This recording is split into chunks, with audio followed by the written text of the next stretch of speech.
मी सावित्रीबाई ज्योतिराव फुले या मालिकेच्या आजच्या भागामध्ये आपण बघूया. सावित्रीच्या हाताला भाजलेलं असतं म्हणून ज्योती स्वयंपाकघरात जाऊन इथे आता दही आणणार होता. त्यामुळे हाताला थंडावा मिळाला असता. पण तो स्वयंपाकघरात गेल्यानंतर भांड्यांचा आवाज होतो आणि तिथे चिमणाबाई आलेल्या असतात. चिमणा आल्यानंतर तिला असं वाटतं की ज्योतीला भूक लागली, म्हणून ती ज्योतीला विचारते, काय रे ज्योती, तुला भूक लागली आहे का? तो नाही असं म्हणतो. तरीसुद्धा चिमणा इथे जेवणाचं ताट भरून ज्योतीच्या हातामध्ये देते. तेव्हा ज्योती घेऊन त्या आपल्या रूममध्ये आलेला असतो. तेव्हा सावित्री विचारत असते, हे काय, तुम्हाला भूक लागली आहे का?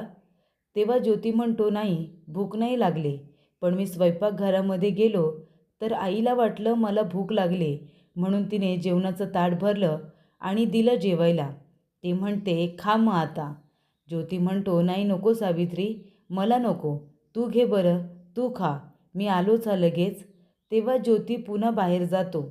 सावित्री म्हणते, काय हो, आता पुन्हा कुठे चाललात तुम्ही? तेव्हा ज्योती म्हणतो, थांब मी आलोच. तेव्हा सावित्री म्हणत असते, काय चाललंय यांचं, परत कुठे गेले काय माहिती, माझंच चुकलं. सावित्री, बघून काम केलं असतंस तर काय झालं असतं? लक्ष नव्हतं तुझं म्हणून तुझ्या हाताला भाजलं आणि म्हणून यांची इतकी धावपळ चालू आहे. लक्ष देऊन काम करता तुला येतच नाही का गं? असं सावित्री आता स्वतःहूनच म्हणत असते. तिच्या हाताला भाजलेलं असतं कारण तिने रात्रभर जागरण करून अभ्यास केलेला असतो आणि त्यामुळे तिला झोप येते आणि भाकरीच्या ऐवजी तव्यामध्ये तिचा हातच पडतो आणि तिच्या हाताला भाजतं आणि ते एवढं भाजलेलं असतं की त्याच्यावरती औषधोपचार करणं हे महत्त्वाचं असतं. ज्योतीला त्याची कल्पना असते म्हणून ज्योतीची धावपळ सुरू असते. पण आता या वेळेला मात्र तो दही नाही पण कोरफड आणायला गेलेला असतो. तेव्हा ज्योती कोरफड घेऊन येतो आणि सावित्रीला म्हणतो, चल आता हात दे सावित्री. तेव्हा सावित्री म्हणते, हे काय कोरफड, हे कशासाठी आणलं तुम्ही? तेव्हा ज्योती म्हणतो, तुझ्या हाताला लावायला. आणि आता कोरफडमध्ये जे काही आता गर असतो तो त्याने एका पानावरती पिळून काढलेला असतो आणि तो गर घेऊन तो इथे सावित्रीच्या हाताला लावत असतो खूपच प्रेमाने. तेव्हा सावित्रीला खूप छान वाटतं की ज्योती तिच्या हाताची इतकी काळजी घेतोय, म्हणजे त्याच्यासाठी सावित्री शिकायला तयार झाली. पण आता शिकत असताना तिला ज्या काही अडचणींना सामोरं जावं लागत असेल त्याच्यामध्ये इथे ज्योतीसुद्धा तिची साथ देणार असतो, प्रत्येक संकट दूर करणार असतो. आणि तेव्हा प्रेक्षकांनो, इथे आता ज्योती सावित्रीच्या हाताला इथे गर लावत असताना त्या ठिकाणी आलेली असते आऊ. आऊ येते आणि दरवाजा उघडते. तेव्हा ज्योती सावित्री दोघेही जण खूप जास्त घाबरतात. तेव्हा इथे आऊ म्हणत असते, काय रे ज्योती, काय चाललंय तुझं, मगाचपासून मी बघते तू इथे आधी स्वयंपाकघरात गेलास, तिथून तुझी धावपळ झाली, त्यानंतर आता पुन्हा बाहेर गेलास, बाहेरून काहीतरी घेऊन आलास, बरोबर ना? काही चाललंय काय तुझं? आणि हे सगळं काय आहे? पाटी, पेन्सिल, जेवणाचं ताट आणि एका बाजूला अंकलिपी. ही अंकलिपीच आहे ना तुझी? ही आधीसुद्धा मी बघितली आपल्या घरात. ती आता काय करते सांग ना? तेव्हा इथे ज्योती म्हणत असतो, आऊ मी तुझ्याजवळ खोटं नाही बोलणार, तुला मी खरं सांगणार आहे. तेव्हा आऊ म्हणते, अरे बोल ना, काय सांगतोयस मला, काय चाललंय तुमच्या दोघांचं? तेव्हा ज्योती म्हणत असतो की आऊ कोणाला सांगू नकोस, पण मी सावित्रीला शिकवतोय, सावित्री शिकते आऊ. तेव्हा इथे सावित्री खूपच जास्त घाबरलेली असते. तेव्हा आऊ म्हणते, काय सावित्री शिकते? काय गं सावित्री, ज्योती जे काही बोलतोय ते खरं आहे का? अरे काय हे ज्योती, अरे या घरामध्ये तुझे कधीच घडलं नाही त्या गोष्टी कशा काय घडून आणतोयस? अरे बाबा, तुला शिक्षण घ्यायचं होतं म्हणून या घरामध्ये वादळ आलं होतं माहिती आहे ना, मग तरीसुद्धा कसं बसं तुला शिक्षण घेण्याची परवानगी दिली. पण अरे सावित्रीचं काय, काय गं सावित्री, ही गोष्ट जर कुणाला कळली तर काय होईल माहिती आहे तुला? घरामध्ये तुफान येईल तुफान, अगं वादळ येईल घरामध्ये. आता तूच मला सांग, ही गोष्ट जर दादाला कळली तर काय होईल तुला याची कल्पना तरी आहे का? अरे सुखाचा संसार नांदतोय त्याचं तारणं होईल, कळते का बाबा? तेव्हा इथे आता सावित्री म्हणते, आऊ चुकलं माझं, खरंच चुकलं, माफ करा, एकदा माफ करा, पुन्हा अशी चूक नाही होणार. तेव्हा इथे आता आऊ म्हणते, ज्योती ही गोष्ट मला आता दादाला जाऊन सांगावी लागेल. तेव्हा ज्योती म्हणतो, आऊ प्लीज प्लीज तू बाहेर जाऊ नकोस. आऊ ही गोष्ट कुणालाही सांगू नकोस. या सगळ्यामध्ये सावित्रीची काही चूक नाही आहे. जर कुणाची चूक आहे तर ती माझी चूक आहे. बाकी सावित्रीची काडी मात्र चूक नाही. ती या सगळ्याला नाहीच म्हणत होती, पण मी तिला शिक्षणाचं महत्त्व समजावून सांगितलं. स्त्री शिक्षण किती महत्त्वाचं आहे ते सांगितलं आणि म्हणून ती तयार झाली. आऊ तू कुणालाही सांगू नकोस. तेव्हा इथे आऊ म्हणते, नाही मी सांगणार आहे, मी सांगणार आहे. तेव्हा सावित्री आणि ज्योती दोघेही खूप जास्त घाबरलेले असतात. तेव्हा आऊ म्हणते, नाही रे बाबा, नाही सांगणार. तेव्हा इथे आता आऊ दोघांनासुद्धा सांगते की तुम्ही काळजी करू नका, मी कुणाला काही सांगणार नाही. अरे पण बाबांनो, ही गोष्ट जर बाहेर कुणाला कळली तर कळतंय ना काय होईल? तेव्हा आऊ म्हणते, आणि बाई सावित्री, तुझी एक गोष्ट मात्र चुकली हां, मला ती काही आवडली नाही बरं.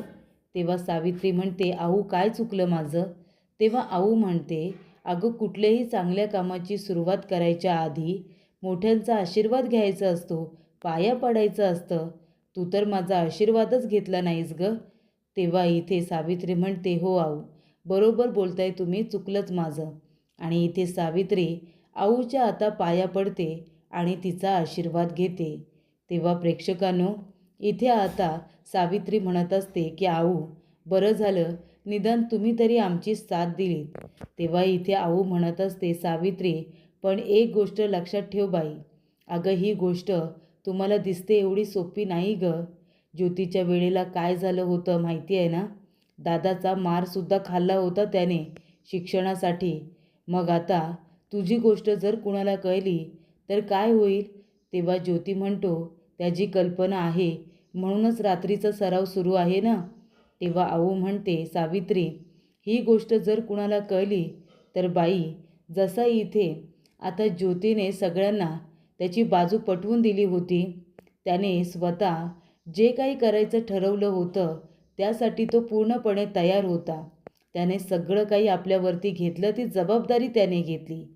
तशी तुझ्यावरती वेळ आली तर तू जबाबदारी घेशील ना, स्वतःला सिद्ध करशील ना, आणि जे काही संकट येतील त्याला सामोरं जाशील ना. तेव्हा इथे सावित्री ज्योतीकडे बघायला लागते. आऊ म्हणते, हे काय? अगं ज्योतीकडे काय बघतेस तू? ही लढाई तुझी आहे, ही तुलाच लढावी लागणार आहे. ज्योती तुझ्याबरोबर असणार आहे, पण ही लढाई तू लढशील ना. तेव्हा इथे ज्योती तिला हो असं म्हणतो. तेव्हा सावित्री म्हणते, हो हो आऊ, लढेन मी, ही जबाबदारी मी स्वतः घेईन. तेव्हा इथे आऊला खूप छान वाटतं. तिला इथे आत्मविश्वास बघायचा असतो सावित्रीचा. जर ही गोष्ट कोणाला कळली आणि जर आपली बाजू मांडायची वेळ आली तर ती भक्कमपणे मांडता आली पाहिजे आणि जी काही संकटे येतील त्याला सामोरंही गेलं पाहिजे. तेव्हा अशी शिक्षण ही काही साधी सोपी गोष्ट नव्हती.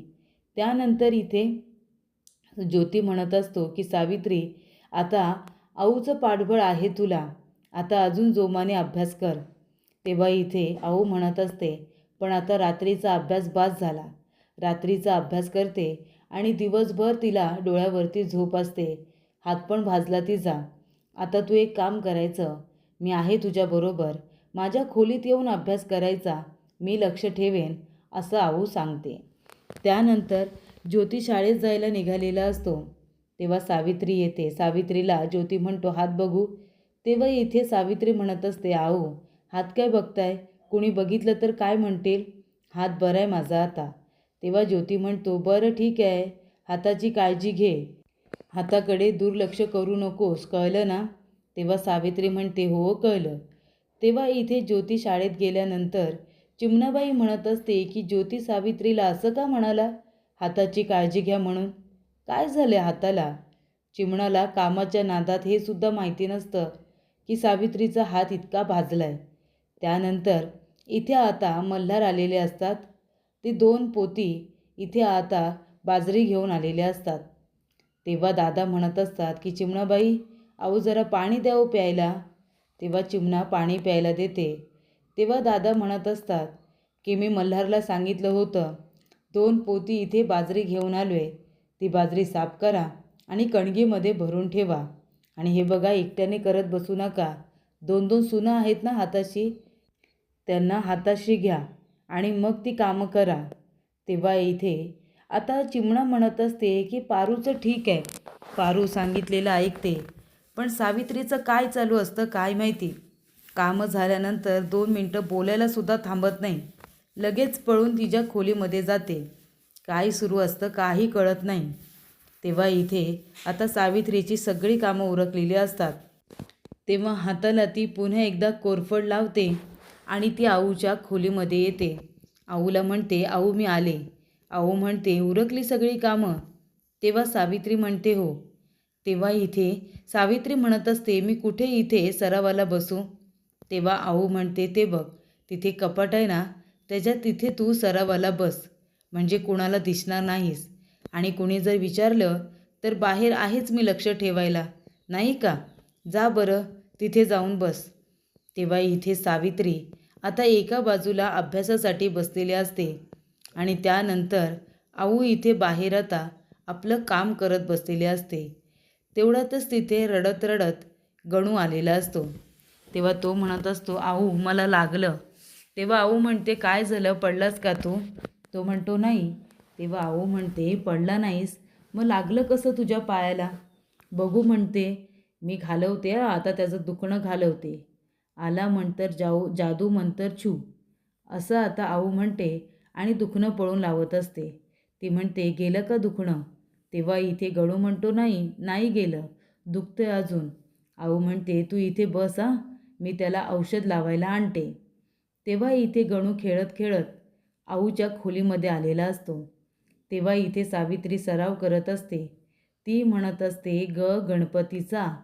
तेव्हा इथे गणू म्हणतो, कुणाचा, माझा. तेव्हा सावित्री म्हणते, गणू तू इथे काय करतोयस, तू परत इथे येऊ नकोस चल बाहेर जा बरं. आणि ती गणूला बाहेर जायला सांगते. तेव्हा इथे आऊ म्हणते, गणू अरे कुठं आहेस तू, आतमध्ये कशाला गेलास तू, मी तुला इथेच थांबायला सांगितलं होतं ना. तेव्हा ती हळद घेते आणि गणूच्या पायाला लावते. त्याच्या पायाला आता पूर्णपणे हळद लावल्यानंतर ती म्हणते, आता जा तिकडे खेळायला, मस्ती करू नको, नाहीतर माऊ काय करेल माहिती आहे ना, चांगले फटके देईल तुला. तेव्हा गणू तिकडे गेलेला असतो. सावित्री घाबरलेली असते. तिला असं वाटत असतं, गणूने जर मला बघितलं असतं आता जाऊन सांगतो की काय.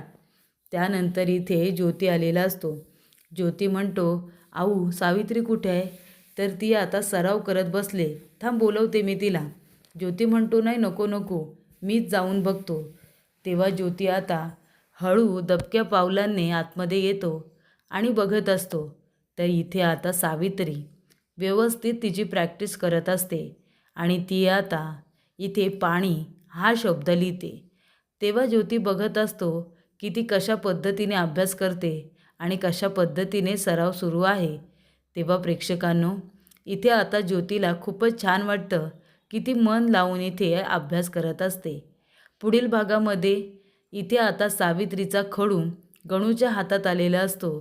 तेव्हा गणू जमिनीवरती चित्र काढत असतो. पारू येत्यानी म्हणते, अरे गणू हे काय सगळं, खडू कुठे सापडला तुला. तेव्हा इथे तो म्हणतो की काकीकडे सापडला. तेव्हा दादा सगळ्यांना आवाज देऊन बोलवतात. तेव्हा ज्योती आणि सावित्री तिथे येतात. ज्योती म्हणतो, काय झालं दादा.